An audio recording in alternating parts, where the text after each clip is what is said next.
Catus, Maximus here, this time with a quick review of this PT Tools half-inch drive, in this case, socket rail. They're selling this as a 18-inch socket rail, and it's actually not too bad.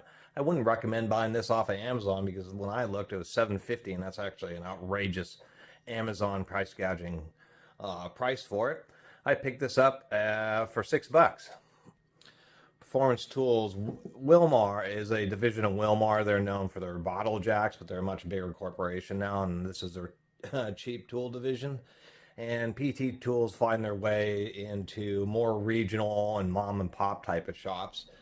Anyway, I need a half-inch rail, and I really didn't want to get a Harbor Freight one. This is a Harbor Freight one, and man, they are just super flimsy. They're only $1, but they're just flimsy.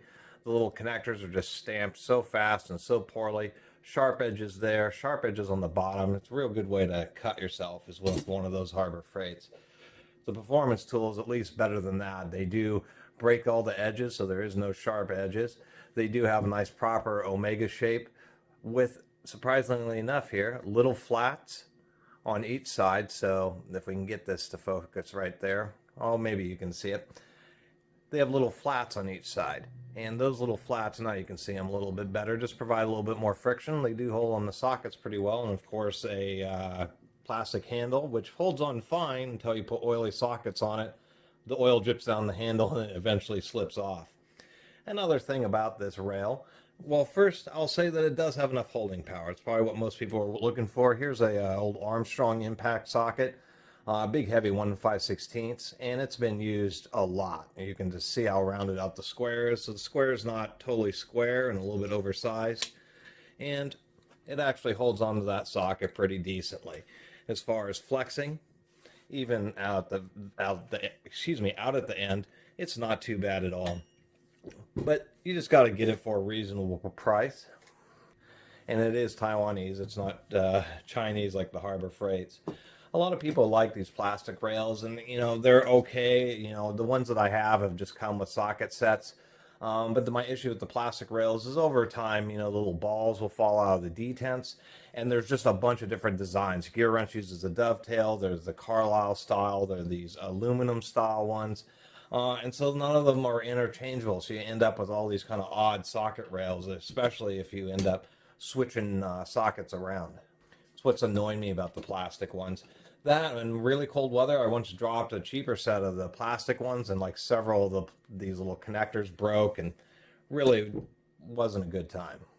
So I find myself sticking with the steel ones, because even if you have, little retainers that may be made for thinner rails, you can use a pair of needle nose and fudge them onto just about any type of rail. I should say that a professional or heavy-duty metal socket rail would be something like this. Stanley used to sell these heavy-duty rails that were gusseted. If the socket rail is gusseted, you know it's a heavy-duty rail. Also, heavy-duty rails tend to be a little bit longer. This Stanley here happens to be an 18-inch, or excuse me, a 20-inch versus the PT's 18-inch. Other aspects of professional rails is they have like these little notches right here, so that the last socket won't slide off, and of course that is missing from the PT. But I will mention it's not bad. Even these little, they did deburr both sides, or these little retainers here, so they're not too sharp. I did have these, just for anybody who's curious. This is what like really heavy duty retainers look like. They're just extremely thick. I have a rail with these, but the problem is that the sockets are so tight you can barely remove them. And I should mention a heavy duty rail like the Stanley runs about $10. So anyway, I don't review much PT stuff, but their socket rails show up pretty often, and for the $5 or $6 range, I think they're okay. Certainly better than Harbor Freight, but just don't pay too much more than that.